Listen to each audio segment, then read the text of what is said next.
weeks later. Joining us is the Shadow Secretary of State for Scotland, Ian Murray. Hello to Mr Murray. Thanks for joining us. What are you hoping that the leader will achieve? Well, I think it's important for the Leader of the Opposition to go and speak to the Secretary-General of NATO to lay out that the Labour Party fully supports what the government are currently doing with its diplomatic efforts with regards to the crisis in Ukraine, and reaffirm the party's commitment to NATO as the party that wishes to be in government.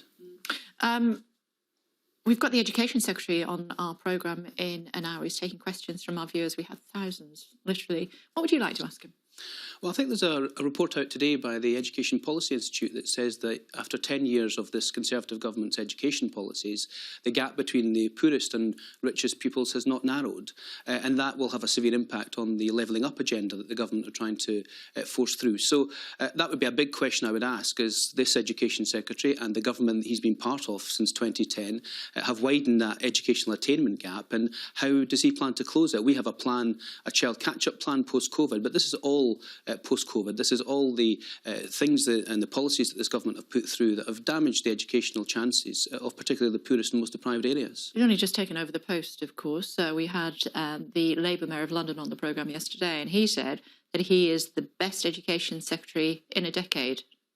Well, it's a relatively low bar, to be fair, given we had the previous Education Secretary. I know Nadim's quite well, and he's a nice chap and easy to work with. We did work together on the Foreign Affairs Committee when we both sat on that. So I do know Nadim is a good politician, a good MP, and cares about education. But he's got a big task ahead of him, because if the educational attainment gap is not narrowing, which is what we all want to see, if there's no funds going in to make sure that early years interventions there, don't forget that Sure Start centres were closed, which was the biggest early years intervention that has ever happened in education in this country by the previous Labour government. These are the key things. It's got to be about outcomes. So it doesn't matter how good or bad the Education Secretary is. If these outcomes are not improving, then they're a failure. Were you in the chamber yesterday for PMQs? I watched it on television. Yeah. How surprised were you to hear from the Prime Minister that all COVID restrictions dropped in 2 weeks? Well, quite surprised, because it seems to me that these decisions are not made on science or on public health grounds, but they're made on the Prime Minister flailing around trying to protect his own job. He needs something to say that can get the public back on his side. So we've always said as a Labour Party right the way through this crisis that we will back whatever the government does if it's backed by the science and if it's in the interests of the public. But if this is just the Prime Minister putting together a half-baked proposal, which he's very, very good at doing, in order to try and get some positive headlines for himself, then it's something that we'll be very critical of. And what about the photograph that dropped during Prime Minister's questions, that another exclusive by the fabulous Pippa Creer in the Mirror, where it does appear that the Prime Minister in a I don't know if we've got the photograph to share, Stu, but you can see the Prime Minister and there's a bottle of champagne there and crisps, and they look as though there's tinsel. Looks as though they're pretty relaxed, doesn't it? Well, if it looks like a party and sounds like a party, it's probably a party. And the Prime Minister has always denied that he was ever at parties, that he ever knew about parties, that when he was at parties he wasn't sure it was a party.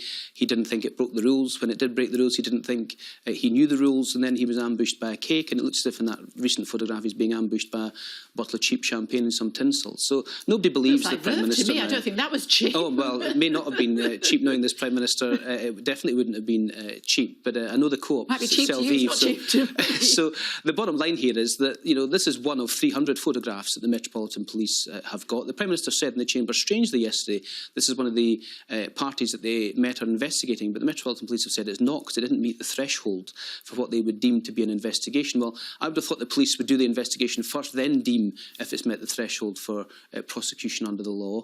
And it looks very much like people can make their own mind up looking at these photographs, but it's certainly not the way the Prime Minister has consistently said in the House of Commons and outside Parliament that he wasn't at parties and wasn't aware of any. And, even if he's found to have a case to answer, the most he can face is a fine of £100 or £200, depending on when it happened and when the fines were increased. Is it that big a deal? I think the fines are irrelevant here. This is a Prime Minister who has lied to Parliament, has lied to the public, has had one rule for him and rules for everyone else, has asked the public to have the ultimate sacrifices of not going to funerals and weddings and not saying goodbye to loved ones on their deathbeds. They've made that sacrifice in order for the greater good of the public health. And the Prime Minister hasn't only not abided by his own rules, but he's subsequently subsequently lied about it. That is the key thing here. We cannot trust the Prime Minister. He's lost all authority. And the only way to recover that now for this government is for this Prime Minister to go. And I think the public will reflect very, very seriously on the fact that even though the Metropolitan Police investigations there, the Sue Gray update that we got last week was pretty damning of a lack of Leader of the leadership. House said that the public don't care. Don't care, not interested. I don't believe that for 1 second. He should look at the email boxes of Labour MPs and of Conservative MPs in particular, and I think he will find that the public are incredibly angry about this. They feel let down, and they feel as if they're being led by a Prime Minister who's laughing at them. Yeah, he certainly doesn't want to look at my Twitter feed if he thinks that people aren't interested. It's good to talk to you. Thank you very much indeed for joining us. Thanks a lot. Liz.